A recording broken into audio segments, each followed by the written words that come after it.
Good morning, Joe Webb and the Joe Webb Trio. How are we feeling? We're feeling pretty surreal, man, I've got to say. Right, where are we? What's going on? Where are you know what? I don't even know anymore. No idea. To be honest, I was going to ask you that. In the depths of one of London's poshest hotels because you've been nominated for a Mercury Prize for You've been nominated for a Mercury Prize for Hamstrings and Hurricanes. That's fun to say, isn't it? It is, yeah. To be honest, it's fun to say, but it's even harder to think about. I can't believe it. Like literally, been pinching it. We've been. I was going to say we've been pinching each other for 4 days now. That'll be kind of a weird thing to say now. So yeah. Does the band have an HR department? Well, to be honest, it's going to need one soon.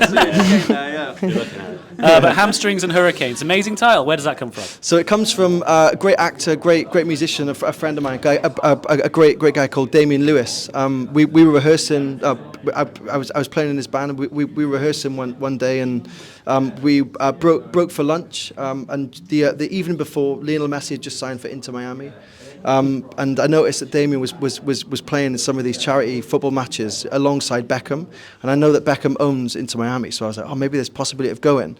And then Damian was like, mate, it's a really long way to go, and you know, he's an aging football player, his hamstrings might go, and also you've got to take into account the hurricane season as well. So there we go, Hamstrings and Hurricanes was born. No chance of a Beckham cameo on the album? Mate, you know what, if he's up for it, if you're listening, man, you're welcome anytime. Well, as jazz should be, it's a real clash of cultures on this record. How would you describe the world you've created? It's just super eclectic, trying to get everything from all of our influences into one place, but trying to sound original with it as well, so we're not literally just ripping off, like, you know, the exact influence, you know. So we've got influences from Beethoven to Liszt to Duke Ellington to Oscar Peterson to Oasis to male voice choir, Welsh male voice choirs, and yeah. How do you translate Oasis into jazz? I think it's more the spirit than anything else. I think, essentially, I think, especially those early albums, the Oasis albums, they're rock and roll albums. And I think rock and roll is basically boogie woogie, which is basically stride piano. So it's completely, I really see them as, you know, definitely in the same line, you know. So I think, yeah, it was the final track on the album is a tune called Hiraeth, which is the Welsh translation for homesick. And the idea with that was to kind of put some classical-esque, sort of Debussy-sounding, arpeggiated piano stuff over a kind of a soft version of the Shaker-Maker groove. So yeah, so we again like trying to put all these influences in one place. Have you got the nod from Liam or Noel yet? Do you imagine they're jazz fans? No, but I'd love to. Well, I don't know. I think spoken about it before. I feel like Noel. I think Noel's. You know what? I don't know. Hopefully, I mean, if they want to reach out and tell us, well, we're here for it. Did you go to any of the gigs as a trio? Did.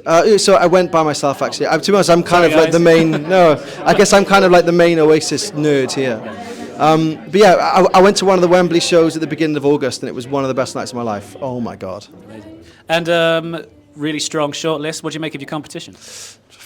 To be honest, like, I didn't even see it as competition. It's just so lush to be involved. Literally, like, you know, it was such a great surprise seeing Emma Jean Thackeray on the list.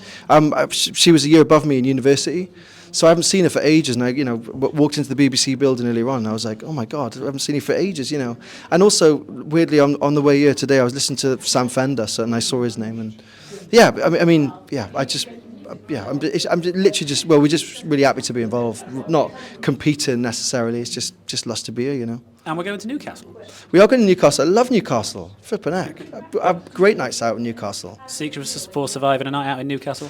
Well, I mean, I've tried and I've survived so far, but you know, there's never say never. Yeah. Oh yeah, of course it is. So it's actually, yeah. My God, yeah. So it's actually a track on the album called Newcastle Full Field, where me and Will were playing up in Newcastle, and we had a daytime gig, but we really wanted to go up there the day before, just go and have a few beers and stuff like that. So we'd heard that it was like a legendary place to have a night out, so we tried to do that. Exactly, yeah. But we ended up having a burger that was so big we just went to sleep. Yeah. So it was like, so we failed, and then we turned up and we had a gig, and we actually ended up going to Newcastle a day early, which we still had a great time, but like the legendary night out was definitely sort of overshadowed by a burger.